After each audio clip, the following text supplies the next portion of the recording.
Hello viewers, আরও একটা নতুন ভিডিওতে তোমাদের স্বাগত। তোমরা সবাই কেমন আছো? আশা করি সবাই খুব ভালো আছো, আর আমিও খুব ভালো আছি। যে পাতিয়ালা প্যান্টটা কাটিং করেছিলাম, সেই কাটিংয়ের আজকে সেলাইটা তোমাদেরকে দেখাবো। ও প্রথমে হচ্ছে পাতিয়ালা প্যান্টের কোমর পাটটা যে ছিল, সেই কোমর পাটটা দুদিকটা মুড়ে নিতে হবে। দুদিকটা মুড়ে না নিলে সেলাইটা বেরিয়ে থাকবে, যেটা দেখতে খুব একটা ভালো লাগবে না। তাই জন্য আমি দুদিকটা প্রথমে মুড়ে নিচ্ছিলাম। মুড়ে নেওয়ার পর যে আসল কাজটা করব, তার জন্য প্রথমে মুড়ে নিচ্ছিলাম। মুড়ে নেওয়ার পর আর প্রথমে হচ্ছে দুটো পাট জুড়তে হবে, দুটো মুখ যেটাকে বলে বাঙালি ভাষায়, দুটো মুখ জুড়তে হবে। জুড়ে নিলে কী হবে, দেখতে সুন্দর লাগবে। সেলাই করতে করতে আমাকে বারবার উঠতে হচ্ছিলো, তার একটাই কারণ, সেটা হচ্ছে আমাদের বাড়িতে একটা ছোট্ট পুচকি আছে। সেই পুচকিটা বারবার চলে আসছিলো আমার কাছে হামা দিয়ে দিয়ে, তার জন্য তাকে ধরার জন্য আমাকে বারবার উঠতে হচ্ছিলো। এরপর কী করছিলাম, দড়ি যে লাগানোর অংশটা, সেই দড়ি লাগানোর অংশটা আমি কী করছিলাম, এক ভাঁজেই মুড়ে নিচ্ছিলাম। যেহেতু এর পাড়গুলো কোনো সুতো বেরিয়েছিল না, তাই জন্য আমি এক ভাঁজেই মুড়ে নিচ্ছিলাম। এটা দু ভাঁজেও মোড়া যায়। এরপর আমি কী করছিলাম, যে পাতিয়ালা প্যান্টের মেন যে পার্টটা ছিল, যে পার্টটা মানে পায়ের দিকের অংশটা, সেই পায়ের দিকের অংশটা কী করছিলাম, কলি দেওয়ার অংশগুলো কী করছিলাম, সেলাই করে নিচ্ছিলাম।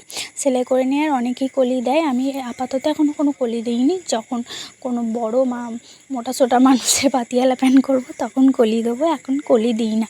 এরপর আমি কী করছিলাম, যে হাত সেলাইটা, এবার মেন কাজ হচ্ছে হাত সেলাই। এই হাত সেলাইটা কে কে করো আমাকে জানাবে। আমি তো এই হাত সেলাই করেই কমফোর্টেবল। তোমরা কীরকমভাবে বা মেশিনের সেলাই যদি দাও, সেটাও আমাকে কমেন্টে জানিও। এরপর আমিও পুরো যে 4টে পার্ট ছিল পাতিয়ালা প্যান্টের, 4টে পার্ট প্রথমে সেলাই করে নিচ্ছি, এমনি হাত সুচ দিয়েই।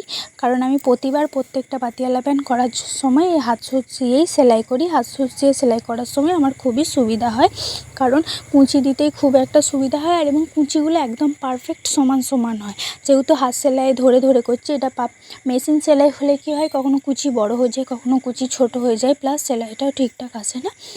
এর জন্য আমি প্রথমেই হাত সেলাই দিয়ে দিই। হাত সেলাইটা দিতে আমার ভালো লাগে।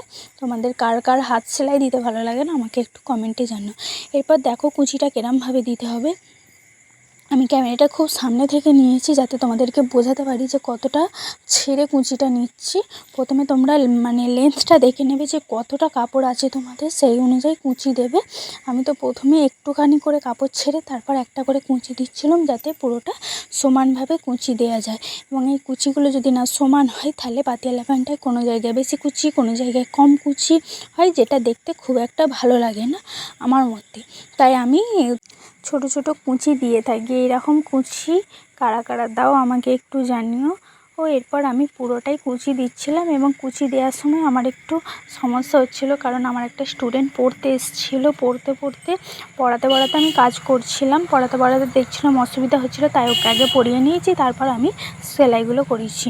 এরপর দেখো হাত সেলাই দেওয়ার পর পাতিয়ালা প্যান্টটা কত সুন্দর লাগছে। এবার যেটুকু আমি হাত সেলাই দিয়েছিলাম, সেই হাত সেলাইটা এবার কী করছি, মেশিনে সেলাই দিয়ে নিচ্ছি। যেহেতু আমি ওটা হাত সূচে সেলাই করেছিলাম। হাত সূচে সেলাই করার পর দুটো ভালো করে মেশিন সেলাই নিতে হবে, তবে পাতিয়ালা প্যান্টটা মজবুত হবে।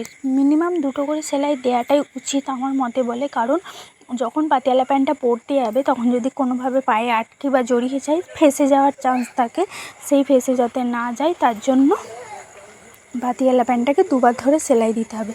আর আমাদের বাড়ি পুচকিটার জন্য আমাকে বারবার সেলাই থেকে উঠতে হচ্ছিলো, যার কারণে আমি একটু বিরক্তিও হচ্ছিলাম। কিন্তু কিছু করার নেই, ও একদমই ছোটো, ও একদমই কারোর কাছে কেউ না কেউ ওর কাছে থাকতে হচ্ছিলো। কিন্তু যেহেতু সবাই কাজ করছিলো, তাই আমাকেই মাঝে মাঝে উঠতে হচ্ছিলো। এরপর আমি পুরোটা দেখো গোল রাউন্ড করে কুচিটা দিয়ে সেলাইটা করে নিয়েছি।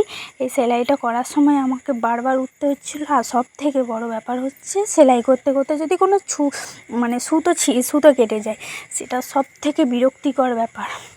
এরপর আমি যে তলার পাটটা আমি তোমাদেরকে বলেছিলাম, যে আমি একটা যে পাড়টা ছিল সাদা বা অ্যাশ কালারের যে পাড়টা ছিল, সেই পাড়টা দিয়ে আমি এই তলার যে পাতিয়ালা প্যান্টের যে পায়ের কাছে পটিটা দেয়, সেই পায়ের কাছে পটিটা দেবো। সেই পায়ের কাছে পটিটা দেওয়ার জন্য প্রথমে আমি একটা পাড়টা করে রেডি করে নিয়েছি। এরপর কী করছি, পাতিয়ালা প্যান্টের যে পায়ের কাছে পাড়টা থাকে, সেটা আমি প্রথমে মুড়ে নিচ্ছি। যেহেতু এটা কাপড়টা একটু সুতো বেরিয়ে থাকার চান্স থাকে, তাই জন্য আমি একটু মুড়ে নিচ্ছি। মুড়ে নেওয়ার পরে এই যে পাড়টা বসালে, তাহলে আর কোনো সুতো বেরিয়ে থাকার চান্স থাকে না, একদম ফিনিশিংটা ভালো আসে। এরপর আমি দেখো প্রথমে একদিকে সেলাইটা করে নিই, এরপর একটা চাপ সেলাই দিয়ে দিচ্ছি যাতে কোনো রকম কোঁচ না থাকে এবং কাপড়টা ফুলে না থাকে। এরপর এটাকে পুরোটা সেলাই করে নেওয়ার পর আমার পাতিয়ালা প্যান্ট রেডি। এইরকম পাতিয়ালা প্যান্ট তোমাদের কেমন লাগলো জানিও। আজকের ভিডিওটা এইটুকুই, টাটা।